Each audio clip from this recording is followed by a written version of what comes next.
Hi, this is Mary Jo Tinlin from Teaching Your Toddler, and today we have a very special guest interview for you.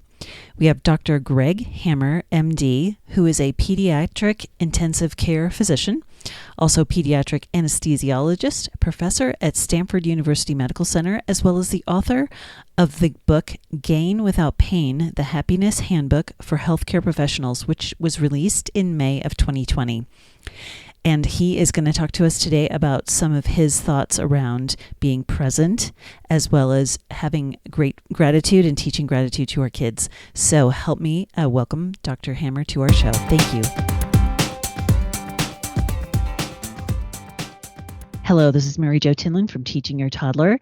And today I have Dr. Greg Hammer with me, who is the author of Gain Without Pain, the Happiness Handbook for Healthcare Professionals. Dr. Hammer, welcome to the show. Thank you so much for joining us today.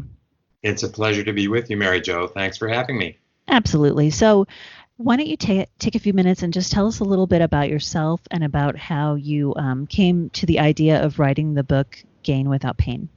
Sure.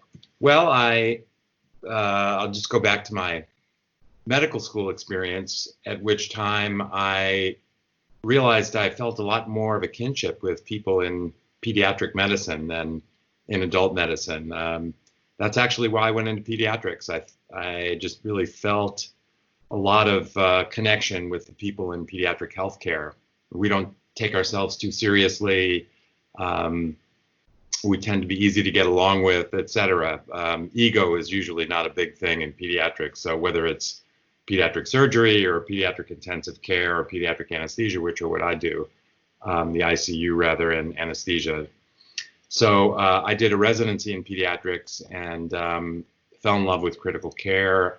At that time, the combination of pediatric anesthesia and intensive care was somewhat popular, and that seemed like the way to go. So after my peds residency, I did a residency in anesthesiology and then fellowships in pediatric anesthesiology and critical care. And I've been practicing those at Stanford for 25 years. And 5 or 6 years ago, I started getting more and more interested in wellness for physicians and other healthcare providers. I've had a longstanding interest in fitness and wellness for myself.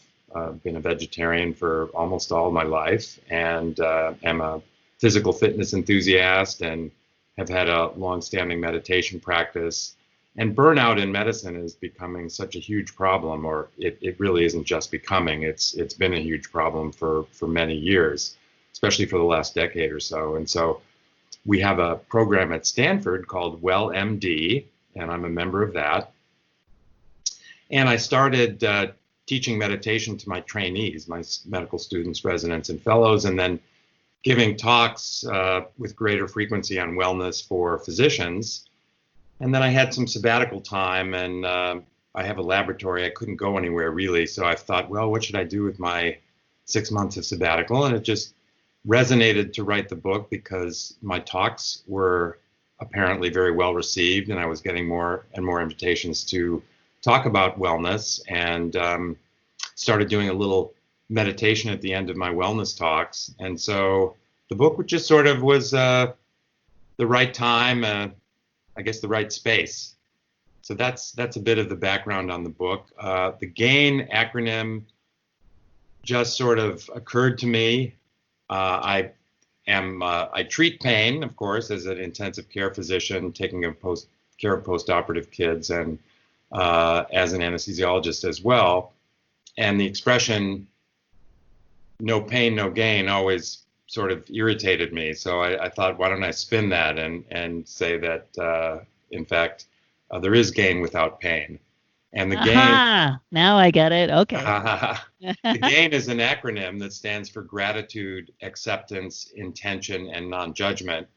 And I don't think we have time today to go into those four in detail, but I do think those are really the four pillars of resilience and happiness. So I think they can be applied to physicians, nurses, young parents, podcast hosts, all of us. We all, if we want to be resilient and happy, we need to have gratitude, and we need to accept the pain and suffering in the world and in our own lives.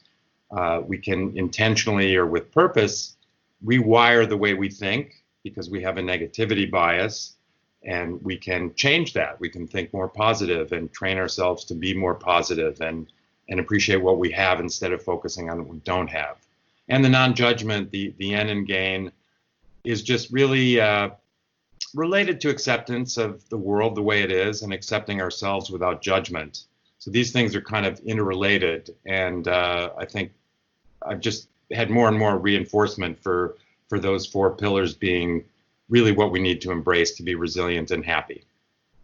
Absolutely. Thank you for explaining all those. That's really good. I do. I mean, I would love to dive into each of those, but specifically when you were talking about intention and you talked about the negativity bias and sort of the as parents, we always are worried, right? We just constantly are. The day that our first child is born, you just have that feeling for the rest of your life, I think, of, am I good enough? What am I doing wrong? How am I, am I messing this kid up? Is he going to make it to adulthood or whatever? And all these things that they're swirling around in our head. And then, couple that with kind of the craziness. We're recording this here in 2020, and it's a crazy year. I think everybody can agree on that. And so, can you talk a little bit more about that as parents listening to this show about that negativity bias and how that sort of manifests itself in our parenting? Sure, that's a great point. Actually, I think young parents may start to manifest their negativity bias even before or during pregnancy. Is this baby going to be healthy? Are they going to have 10 fingers and 10 toes and all of those things? And then, we do have a negativity bias. We tend to remember the negative things instead of the positive things. I can work with a trainee, a fellow in the intensive care unit or in the operating room, and everything goes almost flawlessly for the whole day, taking care of a variety of patients. Maybe there's one thing that didn't go perfectly well, and when the trainee goes home at night, has dinner with his or her spouse, and is getting ready to go to sleep, they take stock of their day. Do they remember all of the things that went well, as opposed to the one relatively small thing that may not have gone well? Of course not. They focus on what didn't go well, and that's just the way our minds work unless we use our purposefulness and intention to rewire our brain. So I think there's two really important concepts that apply to young parents and the rest of us, and one of them is when we are present, we're happy. And we can be happy thinking of the past if we're savoring our wonderful memories, and we need to learn from our mistakes in the past. We can think of our future to be memories, I guess, with our family and good times ahead, and we certainly need to plan in a pragmatic way. But beyond that, we shouldn't really dwell on the past and the future. We should try to be as present as possible with ourselves, with our loved ones, with our children, with whatever it is that is our direct experience at this moment, which is really the only moment that we ever have. And manifestations of how we get stuck in the past and the future, as opposed to being present, are, for example, we obsess over the past, we have regret, we feel shame. With regard to raising kids, there's no textbook or roadmap for raising children. And I have two of my own, and they're very different. And they really required different parenting to some degree, and that probably is your experience too.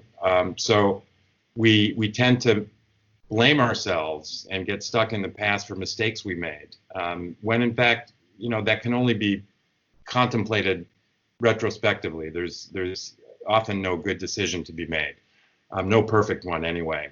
And then we also catastrophize. We think about the future and we think of the worst possible thing. And while in my specialties, actually, I want to think of the worst thing that can happen so I can plan for it and prevent it. But I think that many of us do that much more than we need to. We think about the future and we apply our negativity bias. And so we catastrophize. We think of the worst thing that might happen and we kind of get stuck on that. And that includes with our kids. Is my baby going to be healthy? Or what if this happens? What if that happens? And when we find ourselves stuck in negative feelings of the past and the future, that's the time to really ask ourselves, are we doing this in a pragmatic, necessary way or not? And if the answer is no, we're just obsessing, then let's just bring it back to the present, and we can go to these gain principles in order to facilitate that. I like that, being pragmatic instead of obsessive, because it is something that you can get really obsessed about, and you want to be prepared as a parent for things happening. You want to think through what could happen here, but like you said, you don't want to obsess about it. So what are some good ways that we can sort of rewire our brain, like you had mentioned, to get out of that loop? Well, I'll tell you an interesting study, actually, that you may or may not be familiar with, but it's out of Duke University, and it's called Three Good Things. So I think that your listeners could actually search online for Three Good Things, Duke University, and find some interesting material. But basically, they have done a long-standing study that people can join online, actually, and all the participant need do is commit to thinking of three good things that happen during the day as they prepare to go to sleep at night. And normally, again, when I talked about my trainee who focused on the one thing that didn't go perfectly well instead of all the positive things, that's what we do. We think of the negative things. So the Three Good Things program is simply committing to thinking of three good things, ideally writing them down. I don't write them down, I think of them. And what they found is simply by thinking of three good things at the end of the day, people sleep better and they're happier. And that is a perfect example, I think, of intention, the I in gain, or how we can be purposeful about the way we think. Let's remember the three good things instead of the bad things that happened during the day. Well, my toddler fell and now they have a bruise, and what are people going to think? I shouldn't have let them do that activity. I should have kept a better eye on them, et cetera, et cetera. Let's turn that around and think of, I watch my toddler play. And yes, they're finding their way and they're going to be bumps and bruises, but this is good. This is part of growing up. This is exploring and learning. So one good thing was my toddler had fun playing today, and I had a beautiful time connecting with them. Another good thing maybe is I, was able to go for a nice walk with my child or my kids. And another good thing is, well, my spouse came home and we had a wonderful meal together and the kids were so cute. So let's bring it back to the good things. And the Three Good Things program is an example where we have scientific, objective data to support that we can use this simple intentional practice, if you will, and become happier people. That's interesting, and I think you could do it with not just yourself, but also with your child at bedtime as you were going through the bedtime routine. Just, hey, let's think about three things that we had that went well today, or in the language that they will understand for their age, right? And I know when my youngest would go to bed, sometimes he would get so obsessive about things that he would just say good things to me, Mom, and we would lay there and I would just mention like ice cream and kittens and like silly little things, but it sort of just made him like get out of that loop of the negativity, and not, this wasn't when he was a toddler, he was a little bit older, but still it kind of got him out of that loop of what was bad and focusing on some things that he liked that were happy for him. So I really like that idea of maybe doing it both with yourself and then also maybe with your child, and get your child used to thinking through good things instead of focusing on, maybe like you said, I had a fight or I got hurt or whatever the things are in their brain. I think that's a really, really beautiful idea. I'm gonna steal that from you and recommend that to parents as well. I think that we should really be teaching our kids at home and also in school a lot earlier. In fact, I'm not sure we teach them at all, even through university, but we should be teaching them how to focus on the positive things and helping shape the way their minds work, even when they're as young as 2 or 3 years old. I think that we can communicate exactly that suggestion that you just made, and we can teach them how to be grateful. We can teach them to be accepting of things that are not necessarily pleasant, that they can't change. We can teach them to, as they get a little bit older, be more purposeful about, let's say the three good things as you suggested. And we can teach them not to be judgmental, that not everything has to be good or bad. It can just be the way it is. This is the way the world is. And I've felt for a very long time that we should be having classes or incorporating these sorts of principles of mindfulness and presence practice and gratitude, et cetera, in school as well as at home. Yeah, I think that would be an interesting concept for kids. Like you said, it's not something that they learn. It's definitely not in their nature, for sure. They're also pounded with so much media and so many things that aren't necessarily happy. A lot of the kids shows are built around conflict instead of positive messages. And so I think taking that time to sit back and reflect would be an incredible way for all, like you said, all ages of kids to learn how to rewire themselves a little bit going into the future. We used to tell our kids when they would say nothing, that's not fair. And we would say life's not fair, right? Like it's not. But then for the flip side of how can you make it still work in your favor and still look at it in a positive way, like you said, like with the non-judgment and acceptance and that kind of thing. I will just put it out there that when you say it's not in their nature, I think that our true nature is actually to be happy. I think our true nature is peace and happiness. And not only is that what all 7 billion of us want, but I do think it's our true nature, but it gets veiled by experience as we grow up. And, we're sort of taught to be selfish, and really looking out for ourselves, and we have to get ahead and this and that. I think that these principles of game could be introduced in preschool and kindergarten. Why not start the day with, okay, class, children, let's think about something for which we're grateful, and just go around the room and everybody can describe something for which they're grateful. These are such important principles, and I think they're common to most philosophies and religious beliefs as well, and yet we just sort of ignore them. I'm not saying that we all ignore them all the time, but I do think that they could be much more central in our schools and in our homes. Absolutely. Yeah.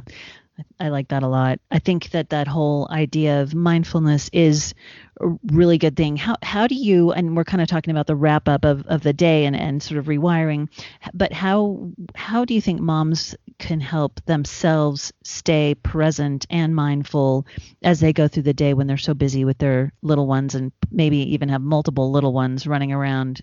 It's really hard. Their brains are fried. How do they still stay present? Well, I'm not going to say some Pollyanna answer. My heart goes out to people with young kids. I know how stressful it is and how tiring it can be. And so there's no simple solution to that. But I do think that the emphasis is in the direction of those 4 principles that we talked about: the gratitude, acceptance, intention, non-judgment. So when we tend to start thinking about all these negative thoughts about our kids running around and making a mess and the phone's ringing and I've got to do this, okay, we're kind of getting stuck in the past and the future again. Let's bring it back to the present. Let's start with gratitude. I'm so grateful my kids are healthy enough to be running around and making a mess. It could be a lot worse. There could be something terribly wrong with them. And, again, I would just go back to these game principles and those are very practical ways to bring the focus to the present moment, to be really mindful. And I don't have anything more magic than that to suggest. That's good. It is, even just stopping for a moment in the little things, and even my kids now, when they're loud and they're laughing, and I think, oh my gosh, I'm so happy that they're laughing with each other instead of yelling at each other, right? I'm so glad they get Sure. along, and I try to get a little bit more grateful for that. Not always easy, like you said. There's not one Band-Aid answer for it, but yeah. Well, I so appreciate the discussion today. Before we sort of wrap up, and I want you to tell people how to find you, but what kind of final words of encouragement or wisdom do you have that you think the audience might be interested in hearing? Well, I think for young mothers and young parents in general, there's just such a magic to connecting with your children and being present with them that it brings us in touch with such love and unconditional devotion. And so again, just let's try to be mindful of the privilege and the magic of connecting with our infants, toddlers, children, and even teenagers who can be very difficult to connect with at times. But let's just bring ourselves back to the magic of that connection and the unconditional love that we're so privileged to enjoy. Oh, thank you. That is a really beautiful way to say that. I appreciate that so much, Dr. Hammer. So tell us where can people find you? Where can they buy your book? They can find me at greghammermd.com. That's GregHammerMD, all lowercase.com. And there's a link to the book. The book is on Amazon. And I know that it's a book for healthcare providers. I've got a pocket book, which is Gain Without Pain, Your Happiness Handbook, that perhaps young parents might enjoy. And, more books to come. And you and I talked about maybe even collaborating on Gain Without Pain, the Happiness Handbook for young mothers or young parents. But for now, GregHammerMD.com or find the book on Amazon. Just Gain Without Pain, Greg Hammer in the search box, and You'll find the book there. Oh, good. Well, I will also drop those links in the show notes along with your Facebook and LinkedIn if anyone is interested in learning more about you. And again, Dr. Hammer, I appreciate you so much being on the show today. And I definitely hope that we can catch up again on other subjects and talk about any other new books that you have coming out. That would be my great pleasure, Mary Jo. And thank you for having me. It's been wonderful being with you. You bet. Thank you so much. Take care. Take care. This has been the Teaching Your Toddler podcast with Mary Jo Tinlin. Thank you so much for joining us today. I hope you'll find us on our website at www.teachingyourtoddler.com, as well as on Facebook at Teaching Your Toddler, on Instagram, and on Twitter at Teaching Toddler. So join us again, and I hope you have a wonderful week. Thank you so much.